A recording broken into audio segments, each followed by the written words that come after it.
Hello everyone. In this video we are going to discuss about division.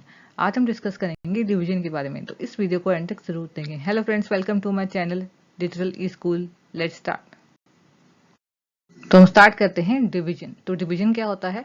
Division is the mathematical operation of dividing large numbers into smaller groups of equal value. तो division क्या है? एक basic mathematical operation है। जैसे addition, subtraction, multiplication होता है, वैसे ही division भी एक बेसिक मैथमेटिकल ऑपरेशन है। लेकिन डिवीजन क्या करता है? ये लार्ज नंबर्स को डिवाइड करके उनको स्मॉलर ग्रुप्स में इक्वली डिवाइड कर देता है। तो डिवीजन क्या करता है? जैसे कोई लार्ज नंबर है, उसको ये डिवाइड करके स्मॉलर ग्रुप्स में कर देता है, लेकिन जो स्मॉलर ग्रुप्स हैं उन सबकी वैल्यू इक्वल होती है। उन सबकी वैल्यू क्या होती है? इक्वल होती है। जैसे कोई लार्ज ग्रुप है, उसको क्या किया? स्मॉलर ग्रुप्स में डिवाइड कर दिया, लेकिन वो जो स्मॉलर ग्रुप्स हैं उन सब में जो इक्वल नंबर ऑफ आइटम्स होंगे, सारे ग्रुप्स में क्या होगा? इक्वल नंबर ऑफ आइटम्स होंगे। तो डिवीजन क्या होता है? एक बेसिक मैथमेटिकल ऑपरेशन है, जैसे एडिशन, सब्ट्रैक्शन और मल्टीप्लिकेशन है। लेकिन ये क्या करता है? लार्ज नंबर्स को डिवाइड करके उनको स्मॉलर ग्रुप्स में इक्वली डिवाइड कर देता है। जैसे फॉर एग्जाम्पल हमारे पास क्या है? 10 कैंडीज है। हमारे पास 10 कैंडीज है। अब इन 10 कैंडीज को हमें इक्वली डिवाइड करना है 5 स्टूडेंट्स में। इन 10 कैंडीज को हमें इक्वली डिवाइड करना है 5 स्टूडेंट्स में। तो हम क्या करेंगे कि हर स्टूडेंट को दो दो कैंडीज दे देंगे। एक स्टूडेंट को दो, सेकंड को दो, थर्ड को दो, फोर्थ को दो और फिफ्थ को दो। तो अब हमने क्या किया कि 10 कैंडीज को हमने इक्वली डिवाइड कर दिया 5 स्टूडेंट्स में। और 5 स्टूडेंट्स को सबको क्या है? दो दो कैंडीज इक्वली मिल गई। तो हमने क्या किया? एक लार्ज नंबर को स्मॉलर ग्रुप्स में डिवाइड कर दिया, लेकिन जो सारे ग्रुप्स हैं उन सब में क्या है? इक्वल नंबर ऑफ आइटम्स है, इक्वल वैल्यू है। तो इसे हम बोलते हैं डिवीजन। तो इसे क्या बोलते हैं? डिवीजन। अब आगे देखते हैं। Next, division is the process of repetitive subtraction. तो डिवीजन क्या होता है? ये रेपिटेटिव सब्ट्रैक्शन होता है, मतलब सब्ट्रैक्शन परफॉर्म होला लेकिन रेपिटेटिवली। जैसे आप यहाँ पे भी देख सकते हैं एग्जांपल है। अब यहाँ पे 6 कैंडीज है। अब 6 कैंडीज को हमने क्या किया? इक्वली डिवाइड कर दिया 3 ग्रुप्स में, और तीनों ग्रुप्स में जो है इक्वल नंबर ऑफ कैंडीज हैं। अब तीनों ग्रुप्स के अंदर क्या है? दो दो कैंडीज हैं। टोटल में 6 थी हमारे पास, उनको हमने 3 पार्ट्स में डिवाइड किया, और तीनों में जो है दो दो कैंडीज हैं। तो मतलब पहले क्या हुआ? पहले -2 किया, फिर -2 किया, फिर -2 किया। तो डिवीजन क्या है? रेपिटेटिव सब्ट्रैक्शन भी बोल सकते हैं इसको। It is the inverse of multiplication. Division जो होता है मल्टीप्लिकेशन का इनवर्स होता है। अब आगे जाके आप इसके रिलेटेड क्वेश्चन भी परफॉर्म करेंगे तो अब आपको और क्लियर हो जाएगा। तो डिवीजन क्या होता है? इनवर्स होता है मल्टीप्लिकेशन का। अब हम देखते हैं डिवीजन का सिंबल। डिवीजन को कैसे रिप्रेजेंट करते हैं? तो ये होता है डिवीजन का सिंबल, मतलब एक हॉरिजॉन्टल लाइन होती है, उसके ऊपर नीचे क्या होती है? डॉट्स होती हैं। तो ये होता है डिवीजन का सिंबल। अब कुछ टर्म्स होती हैं डिवीजन के रिलेटेड। वो कौन कौन सी टर्म्स होती हैं? डिविडेंड, डिवाइजर, कोशेंट और रिमाइंडर। अब ये सब टर्म्स क्या होती हैं वो देखते हैं आगे।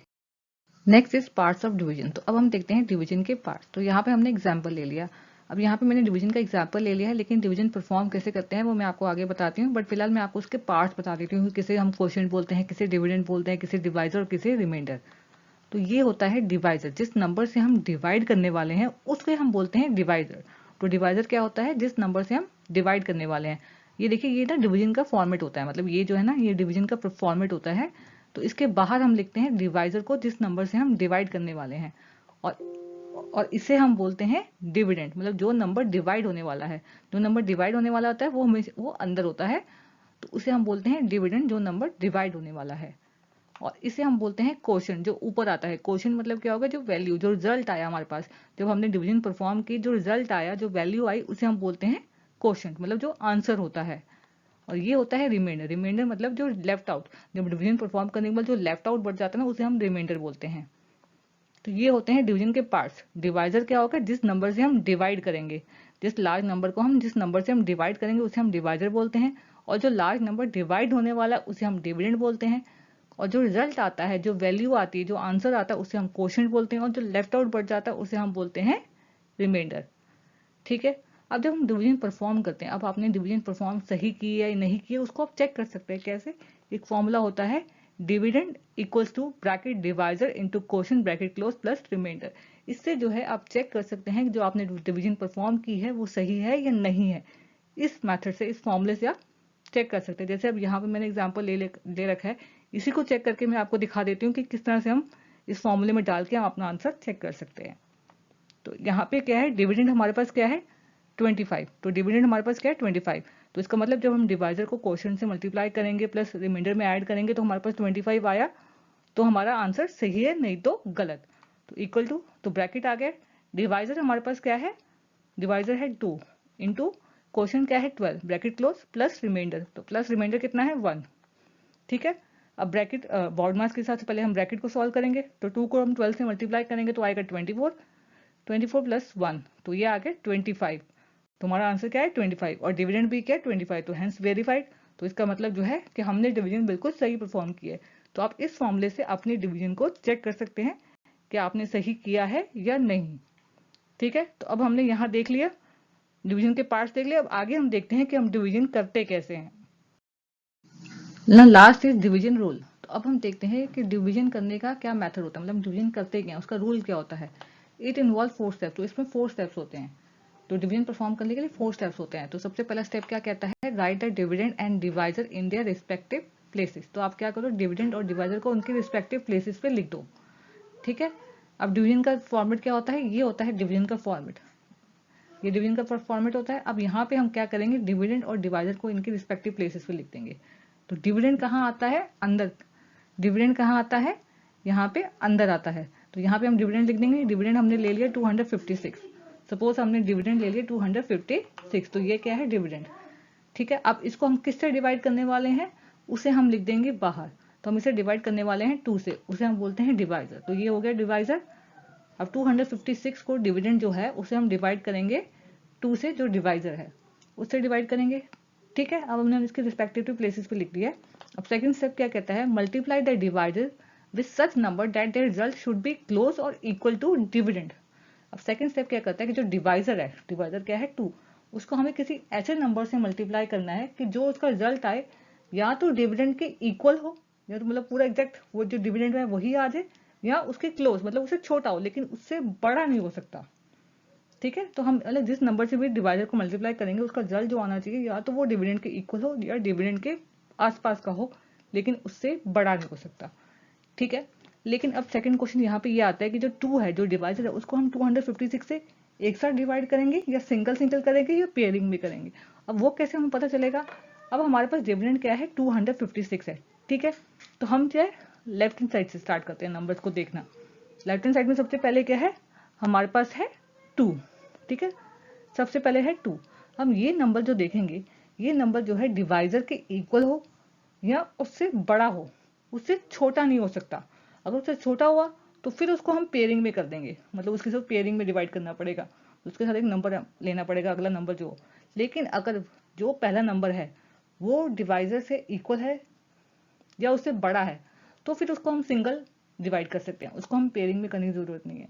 अब सबसे पहले हमारे पास क्या है 2। अब 2 जो है डिवाइजर 2 है उसके इक्वल है, तो इसको हमें पेयरिंग में करने की जरूरत नहीं है, तो इसको हम सिंगल पहले डिवाइड करेंगे। ठीक है, अब 2 को मल्टीप्लाई किससे करेंगे कि यहाँ तो जो हमारे पास रिजल्ट में 2 आ जाए या फिर 2 से छोटा हो, उससे बड़ा नहीं होना चाहिए। तो हम 2 को क्या करेंगे, सीधा 1 से मल्टीप्लाई करेंगे। तो 2 को हम 1 से मल्टीप्लाई करेंगे तो हमारे पास क्या आ जाएगा 2। तो 2 को हमसे मल्टीप्लाई करेंगे 1 से तो हमारे पास क्या आ जाएगा 2। अब आगे हम क्या करेंगे, थर्ड स्टेप क्या कहता है, subtract the values in dividend column. अब क्या करेंगे, जो डिविडेंड कॉलम में हमारे पास वैल्यू आ चुकी है उनको सब्ट्रैक्ट कर देंगे। अब हमने 2 को 1 से मल्टीप्लाई किया तो 2 आ गया, तो अब हम क्या करेंगे सब्ट्रैक्ट करेंगे।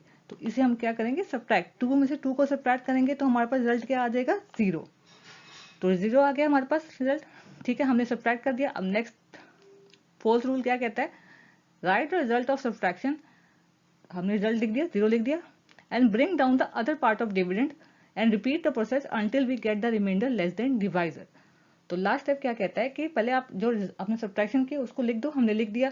उसके बाद क्या करो, जो अगर कोई अदर पार्ट है डिविडेंड का उसको नीचे लेके आओ, और इस प्रोसेस को जो अभी हमने परफॉर्म किया वैसे उस प्रोसेस को रिपीटली परफॉर्म करते रहो जब तक हमारे पास जो है रिमाइंडर ना आ जाए, और जो रिमाइंडर होगा वो डिवाइजर से क्या होना चाहिए, छोटा होना चाहिए। जब तक हमारे पास कोई ऐसा रिमाइंडर ना आ जाए जो डिवाइजर से छोटा है तब तक हमें डिवीजन को परफॉर्म करना है, और जब तक हमारे पास डिविडेंड है तो हमें तब तक जो है डिवीजन को परफॉर्म करना है जब तक हमारे पास ऐसा रिमाइंडर ना आ जाए जो डिवाइजर से लेस है। ठीक है, अब हमने इसको 2 में से 2 को माइनस किया तो हमने 0 लिख दिया। तो अब उसने क्या किया है कि अदर पार्ट ऑफ डिविडेंड को नीचे ले आओ, तो अदर पार्ट ऑफ डिविडेंड क्या है, अब 5 नीचे आ जाएगा। अब 5 नीचे आ गया, अब 5 जो है 2 से डिवाइजर जो 2 है उससे बड़ा है तो ये डिवाइड हो सकता है। ठीक है, तो इसको भी हम सिंगली डिवाइड करेंगे। तो अब 2 को हम किससे मल्टीप्लाई करें कि हमारे पास या तो 5 आ जाए या 5 के आसपास का नंबर आ जाए, उससे बड़ा ना हो। तो हम 2 को क्या करते हैं, 2 से मल्टीप्लाई कर देते हैं। तो 2 इंटू 2 कितना हो जाएगा, 4। तो 4 जो है 5 से छोटा भी है, उसके पास का भी है। ठीक है, अब हमने 4 लिख दिया। अब नेक्स्ट स्टेप क्या करेंगे, अब उसको सब्ट्रैक्ट करेंगे। तो 5 में से 4 को माइनस करेंगे तो हमारे पास रिमाइंडर क्या आ जाएगा, 1। हमारे पास रिमाइंडर आ गया 1। लेकिन हमारी डिवीजन अभी कंप्लीट नहीं हुई, क्योंकि हमारे पास एक और डिविडेंड अभी बाकी है। ठीक है ना, जब तक डिविडेंड पूरे सारे खत्म नहीं हो तब तक हमारी जो है डिवीजन कंप्लीट नहीं होगी। ठीक है, तो अब हम क्या करेंगे, फिर प्रोसेस को रिपीट करेंगे। 6 को नीचे ले आए तो ये बन गया 16 बन गया। अब हमें क्या करना है कि 2 को किसी ऐसे नंबर से, अभी 16 जो है 2 से बड़ा है, तो इसका मतलब ये 2 से डिवाइड हो सकता है। ठीक है, तो अब 16 आ गया हमारे पास। अब 2 को हमें किसी ऐसे नंबर से डिवाइड करना है, मतलब सॉरी मल्टीप्लाई करना है, कि या तो हमारे पास 16 आ जाए या फिर 16 के आसपास का नंबर आ जाए, लेकिन उससे बड़ा नहीं आना चाहिए। ठीक है, तो अब 2 को हम किससे मल्टीप्लाई करें, अगर 2 को हम मल्टीप्लाई करें 8 से तो हमारे पास क्या आ जाएगा, 16। तो 16 को हम यहाँ लिख देंगे। अब नेक्स्ट स्टेप सब्ट्रैक्ट करने का है, तो 16 माइनस 16 क्या आ गया, 0। तो ये क्या आ गया, यहाँ पे आ गया 0। तो हमारी डिवीजन जो है यहाँ पे कंप्लीट होगी, क्योंकि जो रिमाइंडर आया है वो डिवाइडर से छोटा भी है, और हमारे पास जितने भी डिविडेंड थे वो सारे कंप्लीट हो गए हैं। तो हमारी डिवीजन जो है यहाँ पे कंप्लीट होगी। तो हमारे पास रिमाइंडर क्या बच गया, 0। जो लेफ्ट आउट बचा वो क्या बचा, 0। और हमारे पास क्वेश्चन क्या आया, 128। हमारे पास क्वेश्चन क्या आया, 128। तो इस तरह से जो है हम डिवीजन परफॉर्म करते हैं। ये होते हैं डिवीजन के रूल। सबसे पहला रूल क्या कहता है कि डिवाइजर और डिविडेंड को उनके रिस्पेक्टिव प्लेसेस पे लिख दो। उसके बाद आप डिवाइजर को किसी ऐसे नंबर से मल्टीप्लाई करो कि जो डिविडेंड है उसके आसपास का नंबर, या तो डिविडेंड हमारे जो डिविडेंड में है नंबर है, या तो उसके इक्वल आ जाए रिजल्ट उसका, या फिर उससे छोटा हो लेकिन उससे बड़ा नहीं हो सकता। ठीक है, उसके बाद जो है डिविडेंड कॉलम में उसको सब्ट्रैक्ट कर दो। उसके बाद क्या करो, जो सब्ट्रैक्शन का रिजल्ट है उसे लिख दो, और अगर कोई और डिविडेंड है हमारे पास तो उसको नीचे ला के उस प्रोसेस को तब तक रिपीट करते रहो कि जब तक हमारे पास सारे डिविडेंड कंप्लीट ना हो जाए, और जो रिमाइंडर है वो ना आ जाए हमारे पास, जो कि रिमाइंडर जो है हमेशा डिवाइजर से छोटा होता है। ठीक है, तो इस तरह से जो है हम डिवीजन परफॉर्म करते हैं। अब जो हमने डिवीजन की है उसे हम चेक कर लेते हैं कि हमने सही किया है या नहीं किया है। तो जैसे मैंने आपको लास्ट में फॉर्मूला बताया था, क्या होता है, dividend equals to bracket divisor into quotient bracket close plus remainder. उसमें डाल के देख लेते हैं हमारा डिवीजन जो है हमने सही किया है नहीं किया है। ठीक है, तो ब्रैकेट हमारे पास डिवाइजर क्या है 2, उसे मल्टीप्लाई करेंगे, क्वोशिएंट क्या है 128 ब्रैकेट क्लोज, रिमाइंडर क्या है हमारे पास 0। ठीक है, अब 2 को हम ब्रॉड मास के हिसाब से पहले हम ब्रैकेट को सॉल्व करेंगे, तो 128 को हम 2 से मल्टीप्लाई करेंगे तो ये आएगा हमारे पास 256 प्लस 0, तो क्या आएगा 256। और हमारा डिविडेंड भी क्या था 256। तो इसका मतलब जो है हमने जो डिवीजन की है वो बिल्कुल सही है। ठीक है, अब यहाँ पे हमारा कंप्लीट हो गया। अगर आपको कोई भी डाउट हो तो मुझे कमेंट सेक्शन में जरूर बताएं। अगर आपको साइंस और मैथ्स के रिलेटेड वीडियोस देखनी हो तो आप मेरे चैनल के प्लेलिस्ट में जाके देख सकते हैं। और अगर आपने मेरा चैनल अभी तक सब्सक्राइब नहीं किया है तो प्लीज़ मेरे चैनल को सब्सक्राइब कर लीजिए। और अगर आपको मेरी वीडियोस पसंद आए तो अपनी फैमिली और फ्रेंड्स के साथ शेयर करें। Thank you.